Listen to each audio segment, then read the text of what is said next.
Wednesday, November 25th, 2020, and welcome to another edition of Wildcat Weekly. Hi, everybody. I'm your host, Joe Kraus. Thanks again for joining us on this Thanksgiving Eve edition of the program. And I just wanted to start things off by sending out a big thank you to all of you for being with us the entire ride so far this semester, not only this show, but also all of our content. And it's been truly fun to do so far. And hopefully we provide a little bit of a reliever for you so far after what we've seen the past few months. So again, we truly appreciate you joining us. We are on Twitter, Instagram, Facebook, and our website, DamonWildcats.com. So hopefully you can check that out.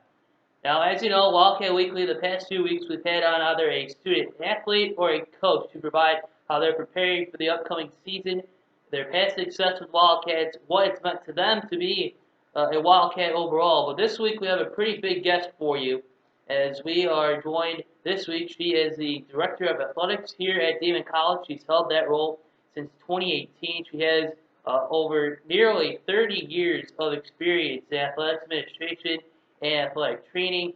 She has been a focal point in making sure the teams here at Damon are practicing safely under the always evolving guidelines and protocols under COVID-19, all in the hope of resuming game action, as we talked about here every week in early January. Last week, she also announced that Damon Athletics has launched the Game On campaign.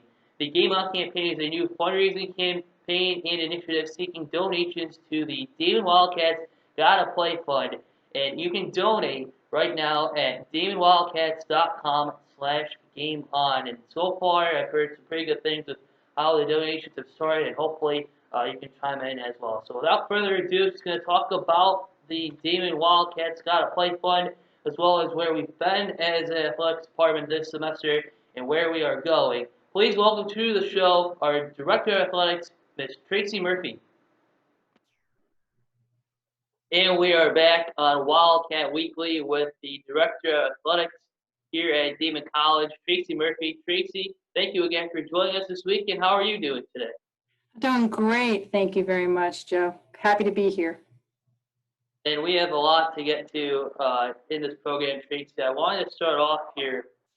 You mentioned last week when you announced the Damon Wildcats Gotta Play Fund that this is the first time this semester, and I didn't know this before we got on the air, that it's the first time in more than 50 years without any form of athletic competition for Damon teams on campus. And normally we'd be wrapping up the fall season, the winter teams would be getting ready, the basketball teams would be in Lumsden right now. So I guess just how would you describe, Traci, the past few months from your view of how the athletic department has functioned? Well, that's a good question. Thanks, Joe. This fall has been, I would say, highly unusual. I guess the best word to use, which is probably the most popular word in the English language this year so far, is unprecedented. What we face as leaders, specifically in my role as an athletic director, it's been a true test of a leader's ability to be flexible and transparent and okay and comfortable with the possibility of when somebody asks you a question, you actually having to say, I don't have that answer right now. I don't have that answer yet, which is not normally typically how a leader would respond. From a student athlete and a coach's perspective, I would say probably this fall has seemed like a very long dress rehearsal. Definitely. I mean, I'm pretty sure that the phrase "I don't know yet" is a phrase that many parents at home watching know that phrase very well with their young child. Like, I don't know yet. But this is a pretty big campaign as well, Traci. We've talked about it. It was in the works for a while, and now it's ready to go. This Game On campaign to help raise money for the Damon Wildcat Gotta Play Fund. There are a lot of different ways this will benefit across the board. So I was wondering, would you mind just explaining the goal of this initiative and maybe how the viewers can help in this this venture and what their efforts are going to be going towards? Sure. Like most athletic departments around the country, our operating budgets are not fully funded by the institution. We are expected to, and have been successful in, raising funds through external resources. Predominantly here at Damon, we use facility rentals, camps and clinics, concessions, and ticket sales. But with the global pandemic, we're unable to really utilize any of those external resources or avenues to raise the funding that we need to help offset our operating funding. And then add on top of that some things that are coming into play because of the pandemic that were unbudgeted. Challenges that we're facing that we obviously didn't budget for timing reasons. You know, we can only put 26 people on a bus. Typically, two of our teams, both basketballs and soccer, travel together. Track all travels together. If we have a travel party of more than 26, they're going to have to take 2 separate buses now. That's an expense we weren't anticipating. Also, in order to compete, we will have to COVID test more regularly.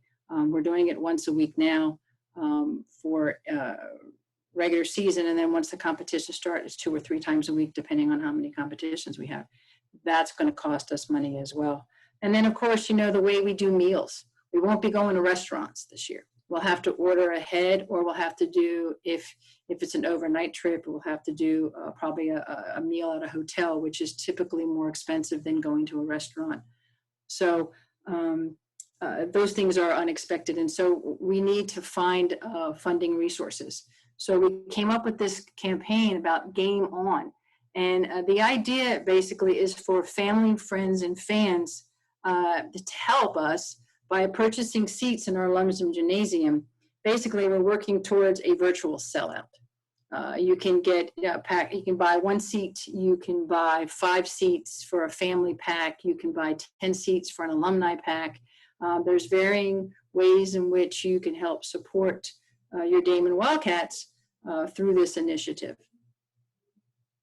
And again, a great cause. You know, Lumsden in real life has always been a fired up crowd. So yeah, if you want to check it out, DamonWildcats.com/Game On. Again, we're joined with Traci Murphy, the Director of Athletics here at Wildcat Weekly, and I've had some of the student athletes come on in the past here, Traci.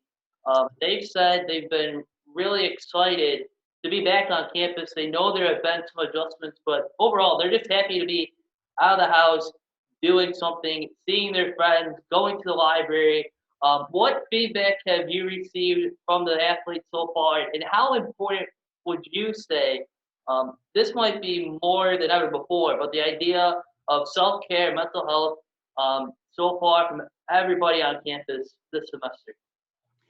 You know, Joe, I think you're right. I mean, all of the student athletes have shown, indicated, or said something about being very excited to be back. And very grateful for being able to be around their teammates as well as their head coaches. I think they've enjoyed the outlet of being able to break a sweat. I think that's been important, both physically and mentally. I mean, you brought up mental health and self-care. Mental health has been on our radar and part of our wellness preparedness and our preparation before COVID. Now with COVID, it's just taking on its own identity in terms of the added anxiety. It's no longer, you know, performance anxiety or stress academically. It's now, you know, can I be around these people, and do I have my mask on? And there's all these different things. Oh my goodness, what if I'm quarantined, or what if I catch it, and am I going to be okay? And all these things have come up, and I just think that it's a lot more for any person to handle. So I think that having the outlet, being able to practice at a minimum, has been, I think, fantastic for our students and very helpful. I think that one of the things that we recognized going into the fall semester was how different this was going to be, and just the difference alone was going to be probably a mental stressor on our student athletes. So working with our head athletic trainers, we kind of reviewed our processes on campus and all the resources on campus on how to take care or help out our students in terms of resources if they needed support in the area of mental health. You know, along with Haley Dietrich, our Director of Academic Support Services, We reviewed, how the CHIP Center works and how we can get our students connected with resources there. We talked about care reporting and what our care report does, and the resources there.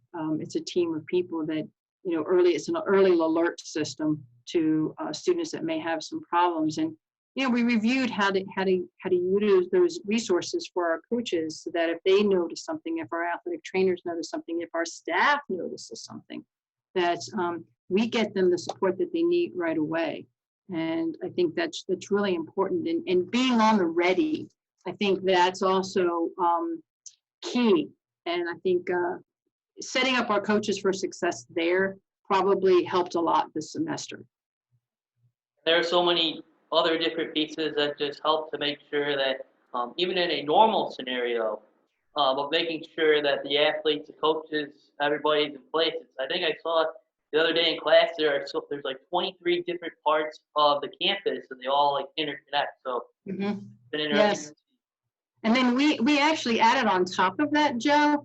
We had already had this in motion prior to the COVID outbreak, but we partnered with Samantha Livingstone, a former gold medal Olympian in swimming for the U.S. She actually started a mental health platform, social platform, and an app, as well as interactive with the student athletes. It's called the Whole Athlete Initiative. It's called The Way. And we broke it out this year to our student athletes, which I think timing couldn't have been better. But it's an app. So we're meeting the student athlete, in their world, which is their cell phone. And, they have access to exercises for mindfulness. They have daily activities and exercises they can do to help them reduce some stressors and anxiety. There's ways to connect and talk with people if they need some more assistance and support. And I think we broke out that new initiative this fall, and I really do think that it's been helpful. I really think that the student athletes that utilized it determined some benefits, saw the benefits from it, and I think that's it's also been helpful. That's so great to hear. And definitely, the more awareness about mental health, the better for everyone around. And, speaking of to you, just shifting slightly, you've also been an advocate for many years in the area, going back to your time at Canisius College, my alma mater, making sure there is an equal playing field for women's sports at all levels, in all positions, high school, college, the administrative side, everything. And you, especially with the Western New York girls in sports. And it seems that, and well-deserved, it's just the build-up of making sure that getting these young women in the right opportunities, building their confidence.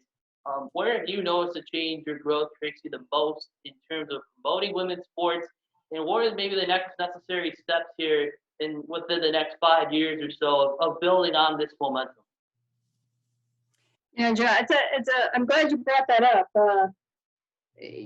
Being in this new role, I am noticing different things. My role when I was at Canisius was very much watching equitability and the growth of women opportunities. Here, being in this chair, I can not only can I watch the growth, but I can set expectations, which is helpful.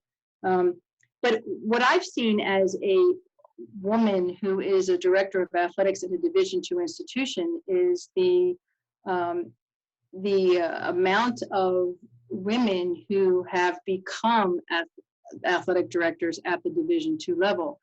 Back in 2018, when I was hired, Dr. Olson had actually said in his welcoming speech at the press conference that at the time of my hire, women who made up Division II directors of athletics were at around the 11 percentile.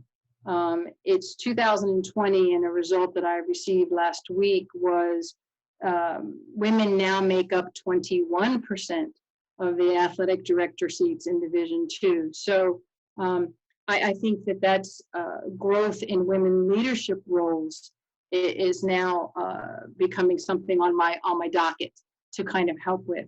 I think my attention is brought now to two areas. I think I need to continue the growth in our division of athletics and monitor our roster numbers and make sure that we continue to have opportunities for women on our rosters and in our programs. I also need to meet the needs of the local girls who want to play sports after high school and provide those opportunities at the D2 level, because they really aren't available right now. I would love to, I'm looking and I would love to add sports.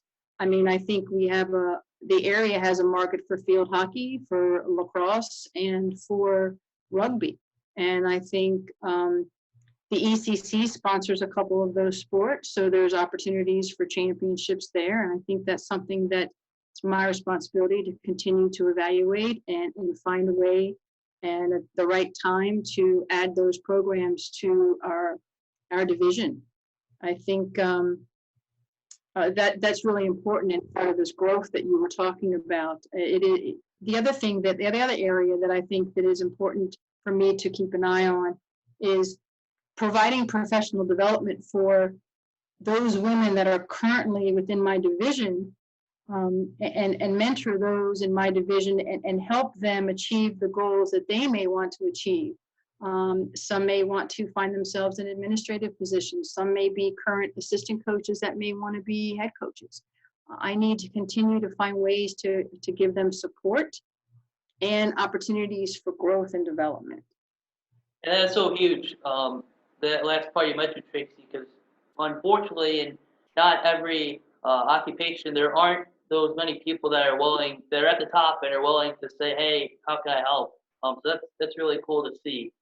The big question here that a lot of people have been wondering, Traci, is about where we're going to go in 2021. We've talked about at the top of the show every week of teams are getting ready for the start after 2021 or after January 1st, excuse me. I guess based on the progress that we've made the past few months here, we had Jeff Sage on a few weeks ago to talk about the protocols that have been implemented here at Damon. But how do you envision the start of 2021 going, not only for Damon, but also the East Coast Conference? And are there any other hurdles that have to maybe be crossed to get things rolling? Well, this is a very timely question because yesterday the state of New York released their recommended and suggested guidance. Actually, I should call it more their supplemental guidance for higher institutions and intercollegiate athletics. So now, finally, we have a framework from our state that will continue to help us design and deliver what we need to do to provide a safe and healthy environment for our student athletes so we can do exactly that, compete after January 1. The ECC and Damon College are still very much committed to providing that opportunity. We continue to evaluate and move the needle forward in activities so that we can prepare physically and mentally and COVID-free to have those competitions. As of today, we are still planning on having schedules for all of our sports, including the fall sports that we have constantly said we'll move them to the spring. The fall sports may not have a NCAA championship to compete for, but they're going to have something to compete for. We are going to have a conference schedule for all of our sports. It's going to look, it may not look like it has in the years past, but we're going to have competitions and we're going to make the most out of this year, out of this season and these opportunities. I mean, it's what I've been wake up every day and come to work for. I mean, that's, some days it moves great fast, and then some days it's kind of a standstill. We have to navigate these clusters, Joe. I mean, the idea of the yellow, orange, and red, I mean, that's now thrown in a little bit of a monkey wrench to some things, and it may be another thing that pushes us back a couple days. But, as they say, that which does not kill us will only make us stronger. And I think our student athletes have shown that they have the tenacity and they have the wherewithal to overcome adversity and tackle whatever is put before them. And I think we'll be there. I mean, we'll do the best we can. We will do everything we can to keep everybody safe and healthy. There will be some bumps in the road, but I think we're going to do it. I think we're going to play games. I think the kids are going to have some fun. And I think we're going to have some personal bests. And I think it's going to be positive. I ask everybody and anybody who's watching this to help us achieve those goals, not only, game on and Wildcats Got to Play Fund, but support us by also wearing your mask. Wear your mask, wash your hands, and maintain, 6 feet distance, safe distance, everybody. I know the holidays are coming up, and I just ask everybody to be smart. And, the more we can reduce the positive test results in the area, the greater chance we're going to have to compete, Joe. And so it's on all of us. Yeah, definitely. I mean, just for those at home, I mean, these are the masks that the workers have gotten. I know that the student athletes and any student, frankly, they've had on a gray mask with Willie the Wildcat on the side. Yeah, just like Traci said, keep wearing the mask, keep social distancing, because it'll help in the end. You've also, a lot has changed. I feel like the 2 words "a lot" isn't enough to sum up what has changed. But I will say, even before I started this work study here and helping with Mike, it's been around the campus as a whole, but the past couple of years with the basketball program. I'll say that your passion really hasn't unwavered here, Traci. I mean, you've been the right person that needed to be in the room to make sure that everybody's in the right place, seeing all the sides, but in the end, making sure that the student athletes are first in this entire situation. I guess, and you've been here for a while now, what has been being part of the DC Wildcat Nation meant to you since you took this seat? Well, Joe, it's being part of this family has been exciting. It has been worth every minute. It really has been, I guess exciting is not even a great word. I don't even know if there's a word better than that, but it's an understatement.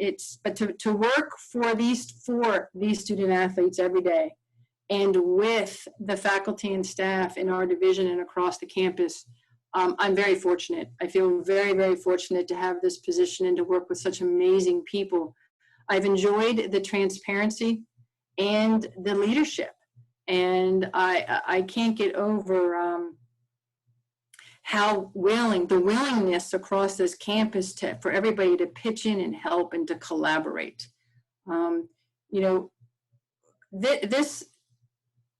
leadership and the planning to get us to this point in the semester and to be able to be ready for the spring has really afforded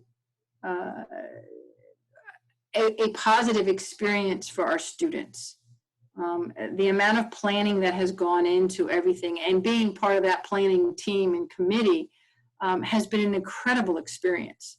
And, what do they say? Emergencies or disasters or, bring out, just amazing things in people. And I will say that it has really brought out incredible leadership on this campus, and I'm very fortunate to be part of it. And I just think that it's great. And I think that Damon College as a whole can tackle whatever is coming to them, because I think we're all ready to, and I think we're all capable. So it's been an amazing, unfortunately, it's been an amazing, unfortunate circumstance, but I think we have fared as a family very, very well. Well, Traci, we are thankful. We can't thank you enough for joining us this week. You're fortunate enough that you spent the time with us today.